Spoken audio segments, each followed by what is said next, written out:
ಜಮ್ಮು ಕಾಶ್ಮೀರದ ಪುಲ್ವಾಮಾದಲ್ಲಿ ಉಗ್ರರು ನಡೆಸಿದಂತ ದಾಳಿ ಪ್ರಕರಣಕ್ಕೆ ಸಂಬಂಧಪಟ್ಟಂತೆ ಭಾರತೀಯ ಸೇನೆಯಿಂದ ಸತತ 16 ಗಂಟೆಗಳ ಕಾಲದ ಕಾರ್ಯಾಚರಣೆ ನಿರಂತರವಾಗಿ ಮುಂದುವರೆದಿದೆ. ಇಲ್ಲಿ ತನಕ 16 ಗಂಟೆಗಳಾಗಿದೆ, ಕಾರ್ಯಾಚರಣೆ ಮುಂದುವರೆದಿದೆ. ಈ ಟೈಮ್ನಲ್ಲಿ 4 ಯೋಧರು ಮೃತಪಟ್ಟಿದ್ದಾರೆ ಅನ್ನೋದು ಗೊತ್ತಾಗ್ತಾ ಇದೆ. 2 ಉಗ್ರರು ಸಾವನ್ನಪ್ಪಿದ್ದಾರೆ. ಜೈಷ್ ಎ ಮೊಹಮ್ಮದ್ ಸಂಘಟನೆಯ 2 ಕಮಾಂಡರ್ಗಳು ಮಟಾಶ್ ಆಗಿದ್ದಾರೆ. 4 ಯೋಧರು ಹುತಾತ್ಮರಾಗಿದ್ದಾರೆ. ಬ್ರಿಗೇಡಿಯರ್ ಸಬ್ ಇನ್ಸ್ಪೆಕ್ಟರ್ಗೂ ಕೂಡ ಗುಂಡು ತಗುಲಿ ಗಾಯ ಆಗಿದೆ. ಪುಲ್ವಾಮಾದಲ್ಲಿ ಉಗ್ರರಿಗಾಗಿ ಸದ್ಯ ಸೇನಾ ಕಾರ್ಯಾಚರಣೆ ಮುಂದುವರೆದಿದೆ ಅನ್ನೋದು ಮತ್ತೊಂದು ಕಡೆಯಿಂದ ಗೊತ್ತಾಗ್ತಾ ಇರುವಂತ ಮಾಹಿತಿ.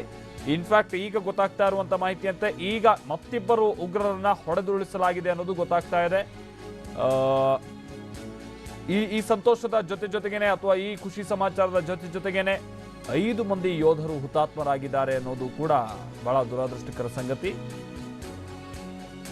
ಪೊಲೀಸ್ ಸಿಬ್ಬಂದಿಯೂ ಸೇರಿದಂತೆ ಒಟ್ಟು 5 ಮಂದಿ ಹುತಾತ್ಮರಾಗಿದ್ದಾರೆ ಅನ್ನೋದು ಬಲ ಮೂಲಗಳಿಂದ ಮಾಹಿತಿ ಲಭ್ಯ ಆಗ್ತಾ ಇದೆ. ಅದಾದರ ಜೊತೆಗೇನೆ ಮತ್ತಿಬ್ಬರು ಉಗ್ರರನ್ನ ಹೊಡೆದುರುಳಿಸಲಾಗಿದೆ ಅಂತಲೂ ಕೂಡ ಮಾಹಿತಿ ಗೊತ್ತಾಗ್ತಾ ಇದೆ. 16 ಗಂಟೆಗಳ ಕಾಲ ನಿರಂತರವಾಗಿ ಕಾರ್ಯಾಚರಣೆ ನಡೀತಾ ಇದೆ. ಒಟ್ಟು ಆ ಕಟ್ಟಡದಲ್ಲಿ 6 ಮಂದಿ ಉಗ್ರರು ಅವತ್ತು ಕುಳಿತಿದ್ರು ಅನ್ನುವಂಥದ್ದು ಪ್ರಾಥಮಿಕವಾಗಿ ಮಾಹಿತಿ ಲಭ್ಯ ಆಗಿತ್ತು. ಈಗ ಹಾಗಾದ್ರೆ ಎತ್ತ ಸಾಗ್ತಾ ಇದೆ ಕಾರ್ಯಾಚರಣೆ, ಕಂಪ್ಲೀಟ್ ಆಗಿದೆಯಾ ಅಥವಾ ಅಲ್ಲಿದ್ದಂಥ ಉಗ್ರರು ಆ ಸ್ಥಳದಿಂದ ಏನಾದ್ರು ಪರಾರಿಯಾಗಿದ್ದಾರಾ, ಓಡೋದಕ್ಕೆ ಏನಾದ್ರು ಸಾಧ್ಯ ಆಗಿದೆಯಾ? ಇನ್ಫ್ಯಾಕ್ಟ್ ಇಡೀ ಕಟ್ಟಡವನ್ನ ಯೋಧರು ಸುತ್ತುವರೆದಿದ್ರು, ಅದನ್ನು ಮೀರಿ ಅವ್ರು ಏನಾದ್ರು ಅಲ್ಲಿಂದ ತಪ್ಪಿಸ್ಕೊಳ್ಳೋದಕ್ಕೆ ಸಾಧ್ಯ ಆಗಿದೆಯಾ ಏನು ಎತ್ತ, ಇದೆಲ್ಲ ಇನ್ನಷ್ಟೇ ಮಾಹಿತಿ ಲಭ್ಯ ಆಗಬೇಕಿದೆ. ಪುಲ್ವಾಮಾದಲ್ಲಿ ಉಗ್ರರು ದಾಳಿ ನಡೆಸಿದ್ದಂಥದ್ದು, ಆ ನಂತರದಲ್ಲಿ ಅಲ್ಲೇ ಹತ್ತಿರದಲ್ಲಿ ಅವರು ಒಂದು ಕಟ್ಟಡದಲ್ಲಿ ಅಡಗಿ ಕುಳಿತಿದ್ರು ಕೂಡ 6 ಮಂದಿ ಉಗ್ರರು. ಅದರಲ್ಲಿ ಗಾಜಿ ಆತ ಮೊನ್ನೆ ನಡೆದಂಥ ಅಟ್ಯಾಕ್ನ ಮಾಸ್ಟರ್ ಮೈಂಡ್, ಆತನನ್ನು ಬೆಳಗಿನ ಸಂದರ್ಭದಲ್ಲಿ ಹೊಡೆದುರುಳಿಸಲಾಗಿತ್ತು. ಇನ್ನುಳಿದಂಥವರ ವಿರುದ್ಧವಾದ ಕಾರ್ಯಾಚರಣೆ ನಡೆಸುವಂಥ ಸಂದರ್ಭದಲ್ಲಿ ನಮ್ಮ ಯೋಧರು ಕೂಡ ಹುತಾತ್ಮರಾಗಿದ್ದಾರೆ.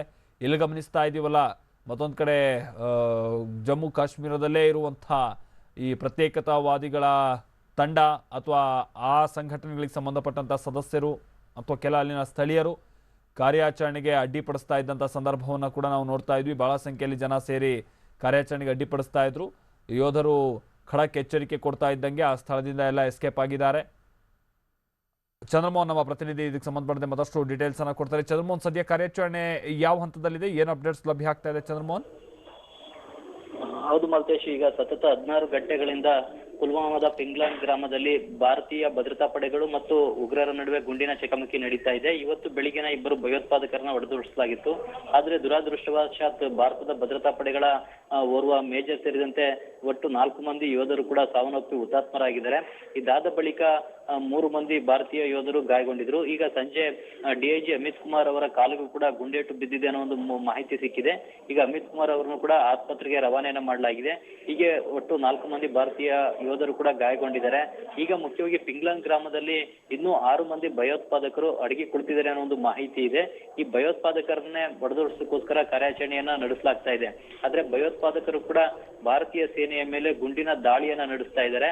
ಇದರಿಂದಾಗಿ ಈಗ ಗುಂಡಿನ ಚಕಮಕಿ 16 ಗಂಟೆಗಳಾದ್ರೂ ಕೂಡ ಇನ್ನೂ ಕೂಡ ಮುಂದುವರಿತಾ ಇದೆ.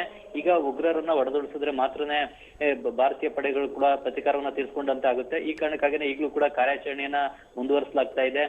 ಜಮ್ಮು ಕಾಶ್ಮೀರದ ಪೊಲೀಸರು ಮತ್ತು ಭಾರತೀಯ ಭದ್ರತಾ ಪಡೆಗಳು ಎಲ್ಲರೂ ಸೇರಿ ಈಗ ಕಾರ್ಯಾಚರಣೆಯನ್ನ ನಡೆಸ್ತಾ ಇದ್ದಾರೆ. ಆದ್ರೆ ಸ್ಥಳೀಯ ಜನರು ಭಾರತೀಯ ಭದ್ರತಾ ಪಡೆಗಳತ್ತನೇ ಕಲ್ಲು ತೂರಾಟವನ್ನು ಕೂಡ ನಡೆಸಿದ್ರು. ಬಳಿಕ ಪೊಲೀಸರು ಕೂಡ ಈ ಕಲ್ಲು ತೂರಾಟವನ್ನ ನಿಲ್ಲಿಸಬೇಕು, ನಿಮ್ಮ ಮನೆಗಳಿಗೆ ನೀವು ಹೋಗ್ಬೇಕು, ಈ ರೀತಿಯಾಗಿ ಕಲ್ಲು ತೂರಾಟ ಮಾಡುವಂತದ್ದು ಸರಿಯಲ್ಲ ಅಂತೇಳಿ ಎಚ್ಚರಿಕೆಯನ್ನ ಕೊಟ್ಟ ಬಳಿಕ ಕಲ್ಲು ತೂರಾಟ ನಿಂತಿದೆ. ಮತ್ತೆ ಈ ಒಂದು ಗುಂಡಿನ ಚಕಮಕಿ ಈಗಲೂ ಕೂಡ ಮುಂದುವರಿತಾನೆ ಇದೆ Maltesh. Okay, thank you Chandramohan.